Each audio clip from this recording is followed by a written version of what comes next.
तमीज के दायरे में रहकर तौसीफ खान बात करना सीखिए आप, समझे?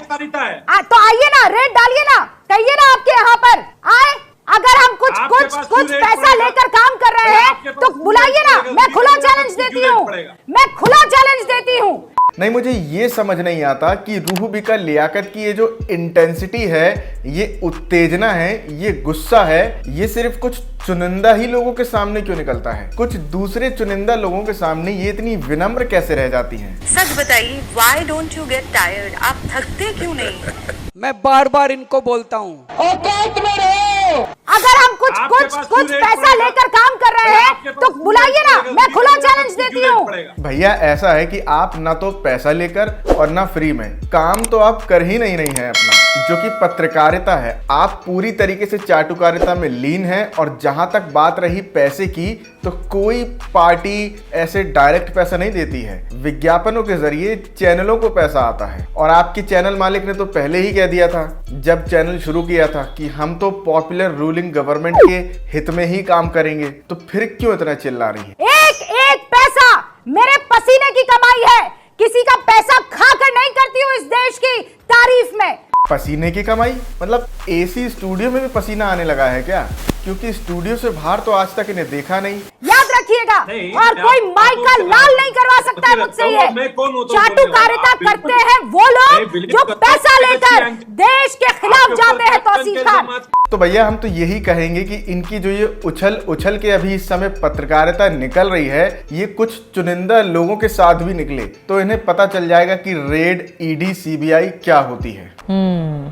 वीडियो को अंत तक जरूर देखें और चैनल को सब्सक्राइब पहले कर लें। करो ना भाई, क्यों नहीं कर रहे? तो भैया आजकल एक नया ट्रेंड चला है। फिल्म अगर अक्षय कुमार, कंगना रनौत, विवेक अग्निहोत्री, अनुपम खेर ऐसे लोगों की होगी तो उनकी फिल्मों को ये सभी गोदी गैंग के पत्रकार और सरकार के बड़े बड़े मंत्री प्रमोट करेंगे। द कश्मीर फाइल्स के साथ भी यही हुआ, द केरला स्टोरी के साथ भी यही हुआ, अब द वैक्सीन वॉर के साथ भी यही हुआ। हालांकि वैक्सीन वॉर बुरी तरीके से पिट गई है और अब अक्षय कुमार की फिल्म मिशन रानीगंज के साथ भी यही हो रहा है। एक बड़ी पॉलिटिकल हस्ती का आपने इंटरव्यू लिया, प्रधानमंत्री नरेंद्र मोदी। मैंने ये पूछा था आपके बैंक बैलेंस कितना है? हाँ। मैंने ये पूछा आप घड़ी उल्टी क्यों पहनते हैं? हाँ। मैंने ये पूछा आप आम कैसे खाते हैं? आम कैसे खाते हैं? अल्लाह, उस पर आज तक अक्षय कुमार को ट्रोल किया जाता है। ट्रोल किया क्यों जाता है? मुझे यही समझ में नहीं आता। मैंने क्या गलत पूछ लिया? हाँ। क्या हो गया बगैर मैंने पूछ लिया तो? मतलब भारत के इतिहास में कभी भी अगर हिपोक्रेट लोगों की लिस्ट बनेगी तो अक्षय कुमार का नाम तीसरे चौथे नंबर पे ही होगा। पहले दूसरे नंबर पे हैं कुछ लोग। Are you comedy me? Akshay Kumar 2014 से पहले सरकार से पेट्रोल को लेके भी सवाल पूछते थे, भ्रष्टाचार को लेके भी सवाल पूछते थे, महंगाई को लेके भी सवाल पूछते थे। और अब पूछ रहे हैं मैं क्या पूछूं, आम कैसे खाते हैं, यही तो पूछा। You the best part is I love the fact that PMO office or anybody, nobody gave me the questions. See, they are in this thing that they can say कि ये question निकाल दो। हाँ, सही कह रहे। Right? नहीं कहा किसी ने। As a human being, he is great. The man could have done anything about the interview. ये निकाल दो, ये निकाल दो। Nothing. It went what it is. I am what I am. That is it. एक सवाल उसमें जनता से जुड़ा हुआ था नहीं तो उसमें क्या निकालेंगे? अब आप पूछ रहे हैं कि पैसे कितने रखते हैं, खाते में पैसे कितने हैं, आम कैसे खाते हैं, ये भी निकलवा देंगे तो बचेगा क्या? आई थिंक भारत ने अपना कद और बढ़ाया है। आज मैं कहता हूँ कि जब हम पासपोर्ट लेके इमिग्रेशन ऑफिस में खड़े होते हैं, when they look at it, I'm talking about being in abroad, they look at it with lot of respect, and they like सीधे उनके मुंह से निकलता है, oh, you come from the country of Modi। 15 अगस्त वाले दिन अक्षय कुमार को भारत की नागरिकता मिली, कनाडा की नागरिकता इन्होंने छोड़ी, इनको पासपोर्ट मिला और 15 अगस्त से अभी तक मुझे तो नहीं लगता कि अक्षय कुमार कहीं बाहर गए हैं। तो इनको कैसे पता कि जो इंडियन पासपोर्ट है वो देख के एयरपोर्ट पे ही लोग कहते हैं कि आप मोदी लैंड से आए हैं। मतलब वो जो 14 पत्रकारों की गोदी गैंग है जिसको इंडिया गठबंधन की पार्टियों ने बॉयकॉट किया है, उसको भी मात दे रहे हैं अक्षय जी। और जब आप पासपोर्ट लेके पासपोर्ट ऑफिस में खड़े होते हैं और वो आपको लॉट ऑफ रिस्पेक्ट के साथ देखते हैं, तो क्या ये 2014 से पहले नहीं होता था? 2007 में इन्हीं की फिल्म आई थी नमस्ते लंदन, जिसमें इन्होंने तमाम चीजें गिनवाई थी कि भारत पर आप किन किन चीजों को लेकर गर्व कर सकते हैं। सभ्यता जिसमें एक कैथलिक औरत प्रधानमंत्री की कुर्सी एक सिख के लिए छोड़ देती है और एक सिख प्रधानमंत्री पद की शपथ एक मुस्लिम राष्ट्रपति से लेता है, उस देश की बागडोर संभालने के लिए जिसमें 80% लोग हिंदू। तो वो सब क्या था। और जहां तक पासपोर्ट की बात है तो भारत पासपोर्ट इंडेक्स में 144वें नंबर पर है। इसकी बात वो नहीं करेंगे।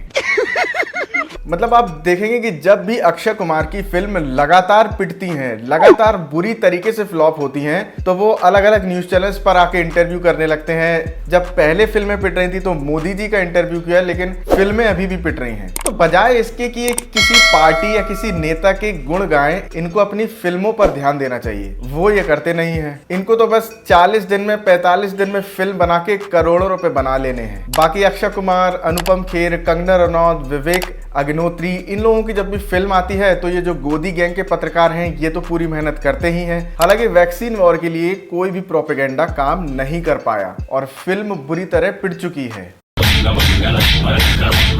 हमारे प्यारे गुल्लू ने आशा पारेख जी से जब कश्मीर फाइल्स को लेकर सवाल पूछा तो ऐसा जोरदार तमाचा आशा पारेख जी ने मारा है गुल्लू और कश्मीर फाइल्स के मेकर्स के ऊपर कि अभी भी उनका गाल लाल ही होगा। उनके प्रोड्यूसर मेड 400 करोड़, ओके, तो उन्होंने कितने पैसे दिए जो हिंदू कश्मीरी है, जम्मू में रहते हैं, जिनके पास पानी नहीं है, इलेक्ट्रिसिटी नहीं है, उनको उन्होंने कितने पैसे दिए? हम आम आदमी हैं, हमारे पास पैसा नहीं है। तो दोस्तों, इजराइल और पैलेस्टीन के बीच युद्ध चल रहा है और हमारे गोदी गैंग के जांबाज पत्रकार जो पिछले 5 महीने से मणिपुर नहीं जा पाए, वो अपनी जांबाज पत्रकारिता दिखाने इजराइल या पैलेस्टीन पहुंच चुके हैं। तुम्हें शर्म है कुछ? और जिस तरीके से हमारे मोदी जी ने यूक्रेन और रशिया का युद्ध रुकवाया था, उसी तरीके से अब इजराइल के प्रधानमंत्री भी मोदी जी से मदद मांगने में देर नहीं कर रहे हैं। हाँ भाई सुन ना, सामान लेके पहुंच और बंदे लोग को भी कॉल कर दे। अरे लड़के लोग घुस गए हैं, बंदे लोग को कॉल कर दे। मतलब कुछ भी हो रहा है यार, हमारे न्यूज चैनल पे लिटरली कुछ भी हो रहा है। Who is Urfi Javed at home? How do you dress? Do you have a personal moment, maybe in prayer or where you meet your family? I stay naked. मैंने 3 BHK खरीदा है, इतना महंगा। You stay naked? हाँ, मैं कपड़े नहीं पहनती हूँ घर पे, बहुत अच्छा लगता है मुझे अब। मतलब हमारे लोकतंत्र के चौथे खंबे को अब आप परिवार के साथ बैठकर देख भी नहीं सकते। पहले इतने रूममेट्स होते थे, पैसे ही नहीं थे, घर एक रूम में 8-10 लड़कियां भरी पड़ी। अब मैंने 3 BHK ले लिया अपना, मैं नंगी घूमती हूँ। मैं बाहर नहीं, मैं घर पे भी नंगी रहती हूँ। तुम्हें शर्म है कुछ शर्म आया है? मतलब जो गोदी पत्रकार गांधी परिवार को कभी क्रिश्चियन तो कभी इटालियन, कभी पारसी, कभी मुसलमान, न जाने क्या क्या बताते थे, अब जब कास्ट सेंसस की बात होने लगी है तो वही गोदी पत्रकार उनको ब्राह्मण बता रहे हैं। कांग्रेस जिसने इतने साल आजादी के बाद राज किया, उसने कितने प्रधानमंत्री ओबीसी दिए देश को? आइए देखते हैं। जवाहरलाल नेहरू ब्राह्मण, लाल बहादुर शास्त्री कायस्थ, इंदिरा गांधी ब्राह्मण, राजीव गांधी ब्राह्मण, नरसिम्हा राव ब्राह्मण, मनमोहन सिंह पंजाबी खत्री। 5 राज्यों में चुनाव के ऐलान के बाद जब कांग्रेस पार्टी ने प्रेस कॉन्फ्रेंस करी और उस प्रेस कॉन्फ्रेंस में राहुल गांधी ने ये पूछा कि इस हॉल में जितने पत्रकार हैं उसमें से कितने एससी हैं और कितने ओबीसी हैं, तो वहां के नजारे भी कुछ ज्यादा अलग नहीं थे बाकी देश से। दलित कितने? मैं आपसे पूछ लेता हूं, इस कमरे में दलित कितने हैं? देखिए, ये मजा देखिए। इस कमरे में ओबीसी कितने हैं? हाथ उठा के दिखा दीजिए, देखिए मजा। नहीं, वो आप कैमरामैन है भैया, आपकी बात नहीं कर रहा हूं, मैं इनकी बात कर रहा हूं। तो ये सवाल है। लेकिन फिक्र मत कीजिए, ये सब बोरिंग न्यूज हैं। हमारा मीडिया इसके बारे में ज्यादा बात नहीं करेगा। वो आपको जिस तरीके से एंटरटेन करता आ रहा है, आगे भी ऐसे ही एंटरटेन करता रहेगा।